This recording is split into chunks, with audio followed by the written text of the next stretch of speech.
Welcome one and all to an efficiency build for the Sunshine Trading Co-op. The farm's not much, but it's something. This is one of my favorites that I've done to date, and this was one of the early settlements that I got, so it pleased me to be able to come back and devote some time to this settlement. So let me give you a quick tour of what I've done and describe some of the ways that I went about doing it.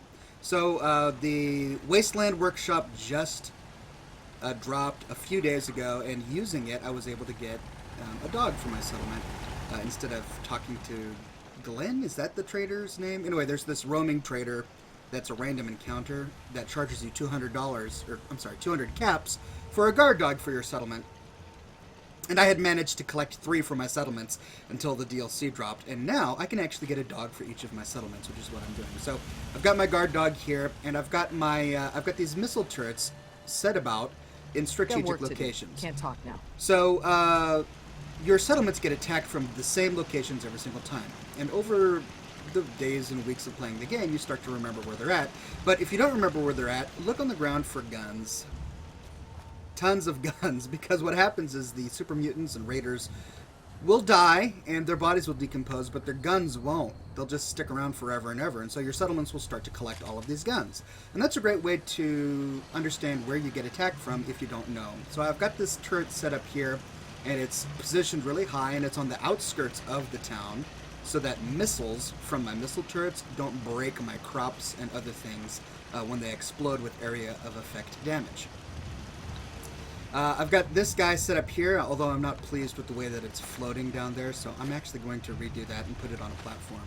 And then I've got another station over here. I used to have everything piled on top of that shack in the middle of the shop, and it was effective. It got the job done, but I would end up harming my settlers and destroying my crops when I attacked. So. See all the guns just littering the ground? You also get attacked from this direction. So I've got this set up here. And Hancock is guarding the post. Thank you, Hancock. So because this particular settlement comes with all these wonderful pre-built houses that are just a bit dilapidated, you don't have to build any houses for your settlements. So I haven't decorated them, but I've got each house has a number of different sleeping bags, so that at the end of the day, my settlers will go into each of these different houses and sit down. And this is an efficiency build, so I'm not one to sit and come and just decorate the entire thing. I did my player house, which from my playthrough is Kingsport Lighthouse. I decorated it really nice, but for these settlements, it's kind of sparse and Spartan. I'm trying to use the minimum number of resources possible to maximize my settlement happiness and caps. So right here, this garden plot had mute fruit trees and a bunch of other really annoying crops. If you work, and I planted carrots. Simple as that. Exactly 72 carrots, because 72 divided by 2 is 36 food, because each carrot produces 0.5 food, which will support 36 settlers. And based on my player's charisma, my settlements can each support 36 settlers. So I've got enough food set down. I've done the math, and only 6 of my settlers are necessary to farm the appropriate food. And I use the short carrots because I can still select and talk to my settlers while they're farming. If you don't use the short carrots, like if you're using a tall stalk of corn, then they clip with the corn and you can't actually select them or talk to them. So that's what I did there. Now with the Wasteland Workshop, there's the nice nuclear generator, but it's extremely expensive resource-wise, and it generates way too much power than I typically need. So for all of the defense that I have and all of my water purifiers, I only need 29 power. And I do this with just a few fuel power generators, and primarily a lot of these wind generators. So I have some all pointing the same direction, of course, because wind usually blows from that one primary direction.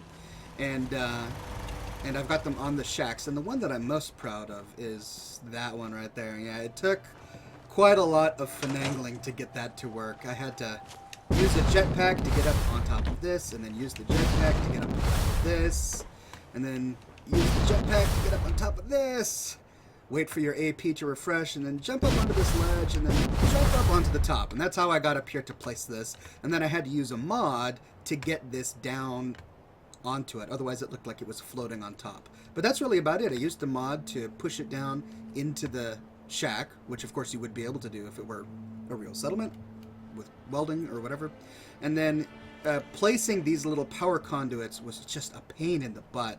The line of sight is just crazy, which is why you see so many just kind of daisy chaining all the way down here, all the way down to there, and all the way down to here.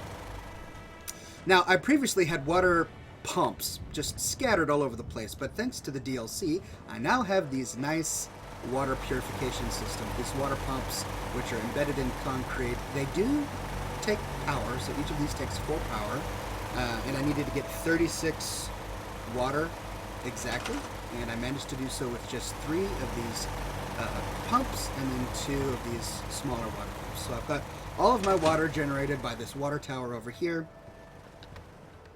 and my settlement recruitment beacon right in the middle here. So that's the major lay of the settlement. And let me show you a little bit about what I've done to make to turn this into a revenue generating settlement. So I've got this marketplace elevated here, and the reason I elevated it is because there's all these. First of all, the ground is uneven. It's not perfectly straight. So if you just lay a shop down on the ground, it's going to hover. And then there are these huge bushes which you can't scrap, you can't cut down, and they clip through whatever you place there, and they just take up this entire landscape. So I placed these elevated platforms over all of those bushes so that the bushes don't pop up through the shops and pop up through my settlers and take up space. I have each settler dedicated to a shop, and each shop has a little light, and I did this by daisy chaining these little power conduits on the back of the sign for all of these shops. I made it extra wide, which allows me to have this seating area in the middle here, and I haven't decorated the seating area with food or meat or anything like that yet, because the OC Decorator, which is the mod I use to decorate tables, is currently incompatible with Wasteland Workshop, but once it becomes compatible, I'll be able to do that.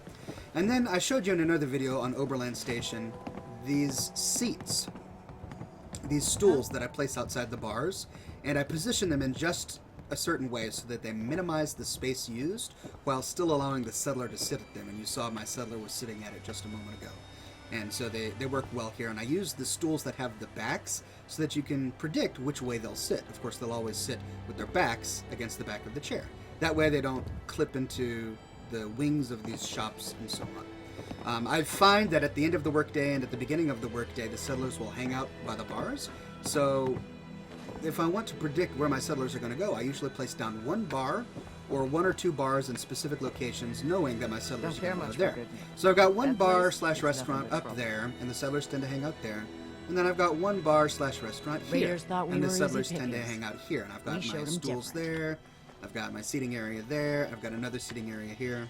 Again, I haven't decorated them yet, but that's where they're at.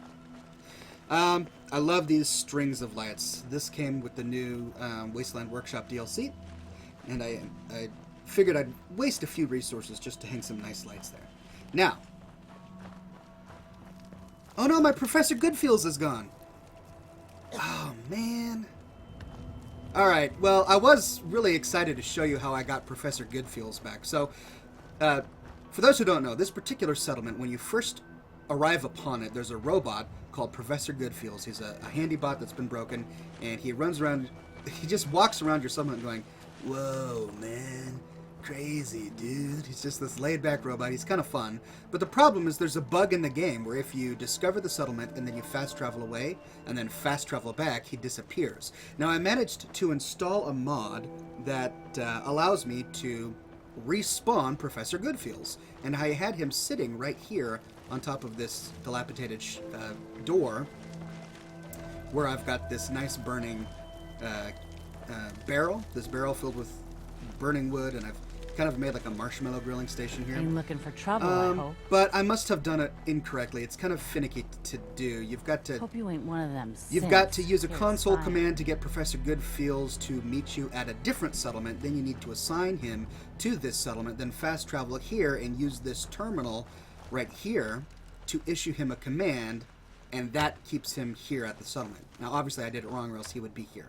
So I will still link to the mod in the description of this video in case you want to save Professor Goodfeels, but I'm going to have to fiddle with it until I can get it to work. And that's it. It's really simple, you know, as it is typical with my settlements. I don't go hog wild. You don't see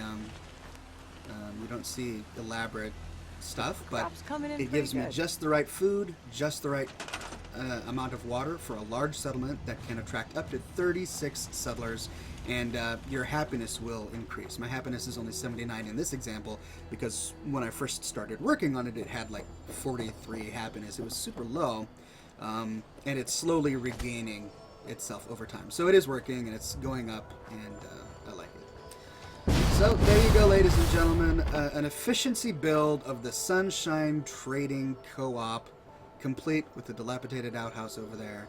A fun, huge settlement that you could probably be very creative in, but this was my interpretation of the settlement, trying to use as few resources as possible to get as much as I can out of it. I hope it inspired you, I hope you enjoyed the video, and good luck on your own efficiency build of the Sunshine Trading Co-op.